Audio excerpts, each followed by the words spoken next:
Changes जो की जा रही हैं वो इसीलिए कि एक एंड जब हो तो एक प्रॉपर वर्ल्ड कप के लिए एक प्रॉपर टीम बन जाए, जिसका आपने देखा कि जिस तरह चेंजेस भी किए हैं, जो कुछ है मुश्किल टूर ज़रूर है, इसमें दो राय नहीं होनी चाहिए, क्योंकि पहले से ही सब ऑस्ट्रेलिया गए हैं जी, ये हाल हो जाएगा वो हाल हो जाएगा। एशिया कप में खराब परफॉर्मेंस, वर्ल्ड कप में बहुत बुरी शिकस्त, अब सारी उम्मीदें अब आने वाले वर्ल्ड कप पर हैं, तो आप लोगों के ऊपर भी बड़ी भारी जिम्मेदारी होगी, क्योंकि सारी कौम आप लोगों से उम्मीद लगा के बैठी है और वहाँ पर आज तो पहली दफ़ा सिलेक्शन कमेटी के चेयरमैन बने। देखिए चेंजेस जो की जा रही हैं वो इसीलिए कि एक एंड जब हो तो एक प्रॉपर वर्ल्ड कप के लिए एक प्रॉपर टीम बन जाए, जिसका आपने देखा कि जिस तरह चेंजेस भी किए हैं, जो कुछ है मुश्किल टूर ज़रूर है, इसमें दो राय नहीं होनी चाहिए, क्योंकि पहले से ही सब ऑस्ट्रेलिया गए हैं जी, ये हाल हो जाएगा वो हाल हो जाएगा। बिल्कुल हम लोग बहुत मुश्किलात में होते हैं,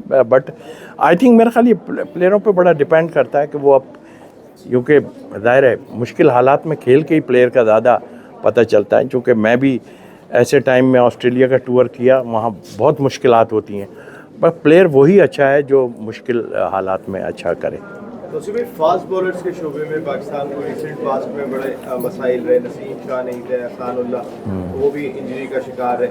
अभी आपको क्या लग रहा है जो नेक्स्ट वर्ल्ड कप की आप तैयारी कर रहे हैं अमेरिका में, आमिर जमाल या हमारे जो बाकी फास्ट बॉलर यंगस्टर्स आए, इनकी परफॉर्मेंस को आप किस हद तक मुतमईन हुए, और बाकी का बैकअप कब ज्वाइन करेगा टीम? देखिए हमने देखा कि हमने माजी में काफ़ी ऐसे पेसर्स की आपने बात की कि हम बहुत ज़्यादा उनको खिला रहे थे, और जिसका नतीजा हमारे सामने आ गया कि फिटनेस प्रॉब्लम्स बहुत आ गई, तो उसको भी दूर करने की कोशिश कर रहे हैं, जो हमारा जी हाँ, उसको भी दूर करने की कोशिश करेंगे, और कोशिश यही करेंगे कि किसी तरह हमारे पास बैकअप में ऐसा हो कि अगर नसीम शाह की जैसे इंजरी आ गई, हमें रिप्लेसमेंट कोई होनी चाहिए।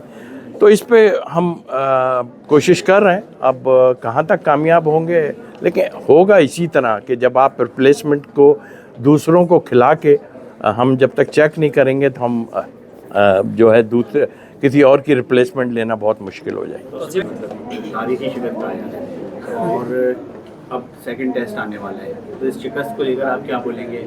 अबरार भी अनफिट हैं, खुर्रम भी अनफिट हैं, तो इस पर आपका क्या कहना है? देखिए मैंने कहा ना, मुश्किल हालात हैं और सब यही सोच रहे थे, और ज़ाहिर है जो लोग बात कर रहे थे उस पर हम पूरा नहीं उतर पाए, और ये बिल्कुल ठीक है कि एटलीस्ट हमें 5th डे तक अगर हम चले जाते तो एक अच्छी चीज़ हो जाती। हार जीत की तो बात अलग है कि थोड़ा सा ज़्यादा हम खेल जाते, जिस तरह टीम आउट हुई है, मैं नहीं सोच रहा था कि इतनी जल्दी हो सकता है पहली इनिंग अगर होती उसमें अगर क्लैप्स कर जाती तो मैं कहता जी हाँ ऐसा है, बट इससे हमें कुछ ना कुछ निकल के ज़रूर आएगा। इसलिए कि अगर मुझे अच्छी तरह याद है तो मेरा ख्याल काफ़ी टाइम बाद हम ऑस्ट्रेलिया का टूर कर रहे हैं, तो मुश्किलात तो डेफिनेटली हैं। अब इसमें पॉजिटिव क्या चीज़ निकलनी है वो हमें देखना होगा, और जहाँ तक आपने कहा कि अबरार का वो अबरार वहाँ मौजूद हैं,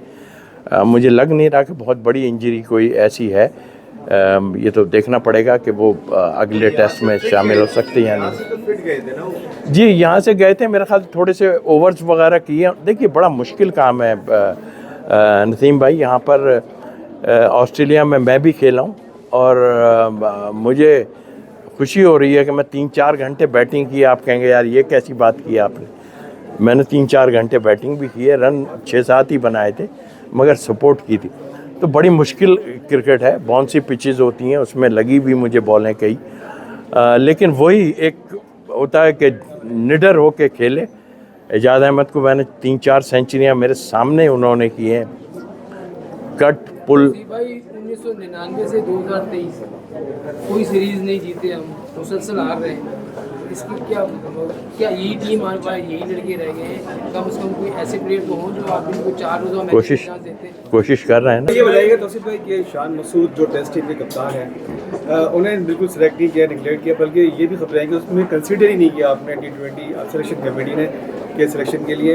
एक फ्रेंचाइज के कप्तान हैं और PSL जो कि नो डाउट बहुत पॉपुलर है पूरे पाकिस्तान में डोमेस्टिक क्रिकेट के अंदर, तो एक ऐसे एक फ्रेंचाइज उसको कप्तान बना रही है और आपने उसको कंसीडर भी नहीं किया सिलेक्शन में। नहीं, ये वजह नहीं थी। कंसिडरेशन में तो डेफिनेटली सभी आते हैं साथ, उसमें शान भी ज़रूरी था। देखिए, जब आप चेंजेस करने जाते हैं ना, तो आप अगर ऊपर से उठा के देखना शुरू करें तो फिर आपको देखना पड़ता है कहाँ आपकी गैप है।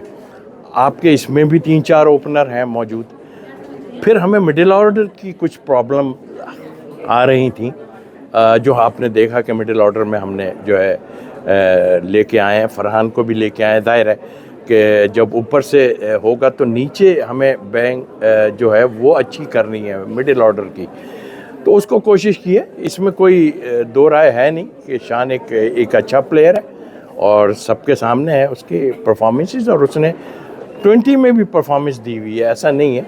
तो अब हमें ये चीज़ों से निकल के थोड़ा सा सोचना पड़ेगा, क्योंकि आपके पास लिमिटेड रिसोर्सेज हैं। उन लिमिटेड रिसोर्सेज को आपको किस तरह यूज़ करना है। अगर हम तनकीद पे ही खाली चले जाएंगे कि उसको नहीं लिया, उसको नहीं लिया, तो ये बहुत मुश्किलात आ जाएंगी। अभी थोड़ा सा हमें ब्रॉड माइंड से सोचना पड़ेगा ताकि हम एक अच्छी टीम तश्कील दें।